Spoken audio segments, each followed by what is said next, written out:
Indian മാർക്കറ്റിൽ ഇന്നൊരു negative opening expect ചെയ്യുന്നുണ്ട്. മാർക്കറ്റ് ഓവർസോൾഡ് ആയിട്ടില്ല. 21,500 ആയിരിക്കും നിഫ്റ്റിയെ സംബന്ധിച്ച പ്രധാനപ്പെട്ട ഒരു സപ്പോർട്ട് എന്ന് പറയുന്നത്.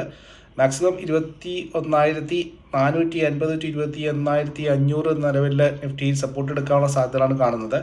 അതേസമയം അത് ബ്രേക്ക് ചെയ്യുകയാണെങ്കിൽ 24,450 താഴെ നിഫ്റ്റി പോവുകയാണെങ്കിൽ 21,150 ടു 21,200 വരെയുള്ള ഒരു കറക്ഷനുകൾ എക്സ്പെക്ട് ചെയ്യേണ്ടതായിട്ട് വരും. ഗ്ലോബൽ ടെൻഷൻസ് നെഗറ്റീവാണ്. പക്ഷേ 21,450 എത്തുന്നതോടുകൂടി നിഫ്റ്റി ഓവർസോൾഡ് പൊസിഷനിലേക്ക് എത്തും. മാർക്കറ്റിൽ വീണ്ടും ഒരു ചെറിയ റിക്കവറി പുള്ളപ്പ് വരും എന്നുള്ളതാണ് പ്രതീക്ഷ. എനിവേ, വീണ്ടും ഇന്ത്യൻ മാർക്കറ്റിനെ സംബന്ധിച്ച് പറയുകയാണെങ്കിൽ ബാങ്കുകളുടെ റിസൾട്ടുകൾ പ്രധാനപ്പെട്ടതാണ്. ICICI ബാങ്ക്, ഇൻഡസിൻഡ് ബാങ്ക്, ഇന്ന് വരുന്ന പ്രധാനപ്പെട്ട ബാങ്കിങ് റിസൾട്ടായിട്ടുള്ള ഇൻഡസിൻഡ് ബാങ്ക് വളരെ പ്രധാനപ്പെട്ട ഒരു പങ്ക് തന്നെ ഇന്ത്യൻ നിഫ്റ്റിയിൽ അല്ലെങ്കിൽ നിഫ്റ്റി ഇൻഡെക്സിൽ വഹിക്കും എന്നുള്ളതാണ് കാണുന്നത്.